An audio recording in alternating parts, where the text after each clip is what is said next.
Sa Pasko, tandaan natin ang halaga ng pagmamahalan at pagtutulungan. Ang bawat araw ay pagkakataon upang magbigay inspirasyon sa bawat tao. May mga batang nagsasaya, mga pamilya ang nabuo na nagkakasama, at ang mga kaibigan na nagtipon-tipon at nagkakaisa. Sa Paskong ito, nakasanayan na nating magdiwang kasama ang iba't ibang tao. Mga taong dumayo lamang para makilahok sa iba't ibang handaan sa lungsod o sa baryo man. Sa iba't ibang taon, maraming nagbabago at magbabago. Kung noon kasama mo buong pamilya mo, posible ngayon ay hindi. Ngunit darating ang panibagong taon na kayo ay magkakaisa at magkakasama. Sa pamilyang hindi buo, huwag kayong mawalan ng pag-asa dahil sa panibagong taon, kayo ay magkakasama. May pagsubok man na dumaan, piliin natin maging matatag, maging inspirasyon tayo sa bawat taong lumalaban mag-isa.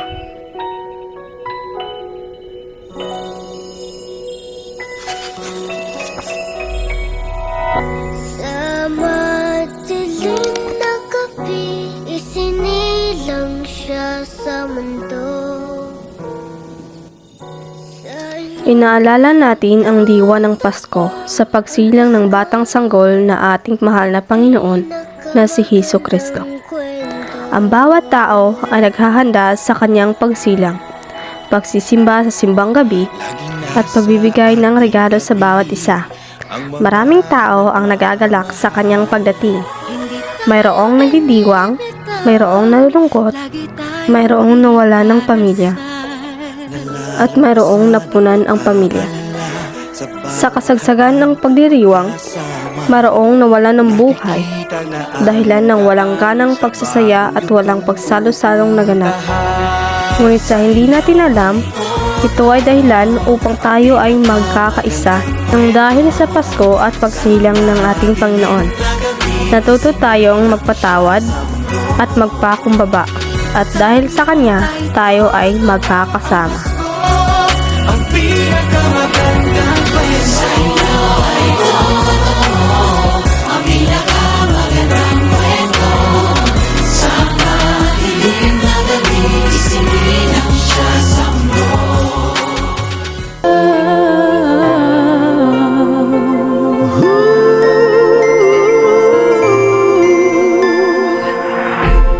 Kapiling ko mga Isang Pasko ng Pilipino sa pinakamasaya at pinakamakulay sa buong mundo. Maraming handaan, pagtitipon at pagkakaisa, mayroong pagsubok at pangungulila, mayroong nag-iisa na wala ng pamilya at mahal sa buhay. Ngunit pilit maging masaya dahil sa kanilang karamay. Sa panibagong taon na haharapin, huwag nating kalimutan magpatawad, magmahal, magkaisa, pagtulong sa kapwa, at huwag mawala ng pag-asang maging buo at mahanap ang pusong nawasak. Makakabangon rin tayo sa lahat ng pagsubok na ito. Ngayong Pasko, magniningning ang Pilipino. San man sa mundo, tanaw nila ang liwanag mo. Tuwing ka ng pagmamahal, pinagpala ng may kapal. Ngayong Pasko, magniningning ang Pilipino.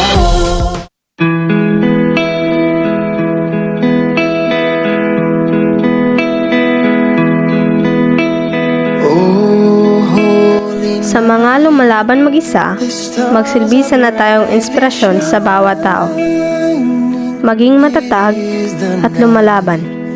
Sa mga mag-aaral na pilit lumalaban kahit napagod na, laban lang tayo hanggang makarating tayo sa dulo.